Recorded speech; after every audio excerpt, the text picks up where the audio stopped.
पेशावर में पाकिस्तान मरकजी मुस्लिम लीग की जानिब से इत्तेहाद कॉन्फ्रेंस का इनेकाद किया गया, जिसमें मरकजी मुस्लिम लीग के कायदीन के अलावा दीगर सियासी और मजहबी जमातों के रहनुमा भी शरीक हुए। कॉन्फ्रेंस का मकसद मुल्क में इत्तेहाद और यकजहती की फजा कायम करना था। रिपोर्ट करेंगे पेशावर से अब्दुल रहमान।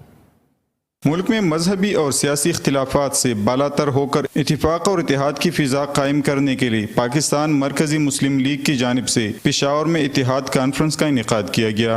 अपने खिताब में पाकिस्तान मरकजी मुस्लिम लीग के सदर खालिद मसूद सिंधु का कहना था कि हमारी कौम को एक साजिश के तहत तकसीम किया जा रहा है। आज के हालात इतने खतरनाक, इतने शदीद हैं कि इसको अगर संभाला ना गया, अगर आज हम इकट्ठे ना हुए तो हम खतरा महसूस करते हैं कि हमारा मुल्क किसी बड़े खतरे से दोचार ना हो जाए। इत्तेहाद कॉन्फ्रेंस में कसीर तादाद में पेशावर समेत दीगर अजला से लोग शरीक हुई, जिन्होंने